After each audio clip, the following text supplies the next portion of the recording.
चल रहा है। आज बहुत बढ़िया प्रकार से यज्ञ हो गया, यज्ञ की विधि संपन्न हो गई, भगवान प्रसन्न हो गए, उसका हमको प्रमाण मिल गया। क्या प्रमाण मिल गया? पितर पितर हमारे तृप्त हो गए, इसमें क्या प्रमाण है? हमारा कुल पवित्र हो गया, इसमें क्या प्रमाण है? हमने जो भी देव कर्म पितृ कर्म किया है वह कर्म बहुत अच्छी प्रकार से संपन्न हुआ है और उससे भगवान प्रसन्न हुए हैं। इसमें क्या प्रमाण है? तो उसमें अंत में वो उत्तर है कि जब भगवान आगतो गृहान, क्यों देवता प्रसन्न हो गए, क्यों पितर तृप्त हो गए, इसमें क्या प्रमाण है? प्रमाण ये है कि आप हमारे घर आ गए। कौन आ गए? ब्राह्मण देवता हमारे घर में आ गए। एक ब्राह्मण, वामन भगवान एक ब्राह्मण के रूप में जब बलि के वहां पहुंचते हैं तो बलि की ये भावना रहती है।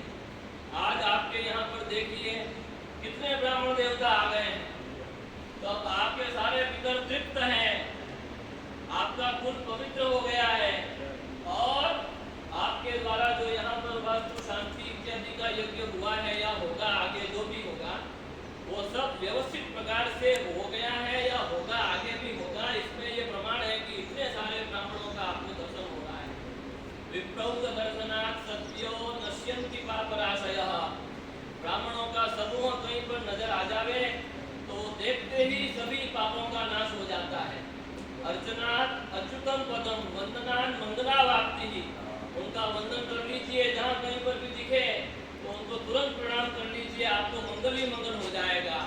और यदि आपने उनका अर्चन कर दिया, उनको कुछ जो है गंधाक्षर पुष्प से उनका पूजन कर दिया तो आपको अर्चनात् अच्युतम पदम, आपको भगवान का पद प्राप्त हो जाएगा। इस प्रकार का यह ब्राह्मणों की महिमा भागवत के अंदर आई है।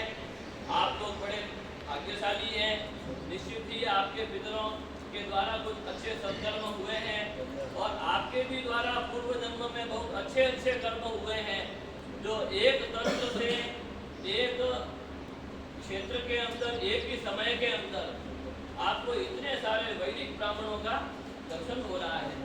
वेद मंत्रों की ध्वनि और भागवत के श्लोकों का यहाँ पर जो माइक के द्वारा आपके यहाँ पर भी आवाज आती होगी, तो वो जो ध्वनि है वो जितने क्षेत्र में वो ध्वनि जाती है उतने क्षेत्र के सारे जो नकारात्मक ऊर्जाएं होती है वो नष्ट हो जाती है और भगवान की कृपा बरसने लगती है। अंत के अंदर ज्यादा विस्तार नहीं करते हुए जो आशीर्वाद सूतजी महाराज ने सौनक इत्यादि 88,000 ऋषियों को दिया था, वो आशीर्वाद हम आपको दे रहे हैं। पृष्ठे गिरिग्रावाग्रकण्डूयनान् निद्रालोकमठाकृते भगवतः श्वासानिलापान्तु वः यत्संस्कारकलानुवर्तनवशात् वेलानिधेनाम्बशां यातमतन्द्रितं जनिधेर्नाद्यापि विश्राम्यति। इस श्लोक के अंदर भगवान का जो कच्छप का अवतार हुआ था, कमठावतार भगवान कब हुआ था? समुद्र मंथन के समय हुआ था। समुद्र मंथन किस लिए हुआ था? तो देवताओं ने और दैत्यों ने अमर होने के लिए, अमृत की प्राप्ति के लिए समुद्र मंथन किया था। और मंथानी किसको बनाई? मंदराचल पर्वत को मंथानी बनाई। आप सब लोग गायों को रखने वाले जानते हैं, मथानी अगर पूरी डूब जाएगी तो भिगोना नहीं होगा, मथानी को थोड़ा ऊपर रहना चाहिए। तो ऊपर रखने के लिए नीचे समुद्र तो बहुत गहरा होता है, वो कितना गहरा है अगर वो पता लग जाए तो फिर वो कैसा समुद्र? समुद्र तो अगर पता लग जाए कि कितना गहरा है तो फिर कैसा समुद्र? वो नदी तालाब सरोवर थोड़ी है जो उसका गहराई आप पता लगा लोगे। लेकिन जब वो मंदराचल पर्वत भी उसमें डूबने जा रहा था तो भगवान ने कच्छप का अवतार लिया। कछुआ जिसको आप लोग बोलते हैं, वो नीचे जाकर के उन्होंने उसको आधार दे दिया जिससे वो पूरा डूबे नहीं।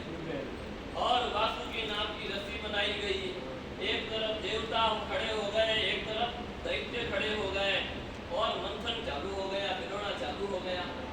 अब भगवान तो भगवान है, भगवान के कमर के अंदर थोड़ी खुजली हो रही थी और जब कमर के ऊपर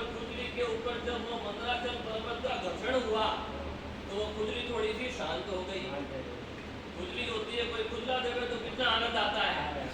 तो भगवान की खुजली को समन मंदराचल पर्वत के घर्षण से हो गया। जब खुजली शांत हुई तो भगवान को थोड़ी निद्रा आने लगी।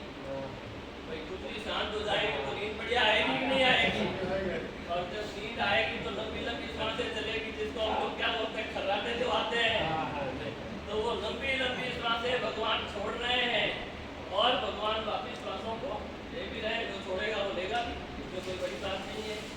तो जब भगवान श्वास छोड़ते थे तब क्या होता था, जो समुद्र का जल है वो बहुत दूर तक जाता था। और जब भगवान श्वास वापिस लेते थे तो समुद्र का जल वापिस समुद्र की तरफ आता था। तो अब ये भगवान का ये जो क्रम है, श्वास छोड़ने का और श्वास लेने का, ये काफी देर तक चला। तो समुद्र को ये स्वभाव पड़ गया, समुद्र के जल को ये स्वभाव पड़ गया कि बहुत दूर तक जल जाना और फिर आना। वो पहले समुद्र के अंदर इस प्रकार की लहरें बहुत दूर दूर तक नहीं जाती थी।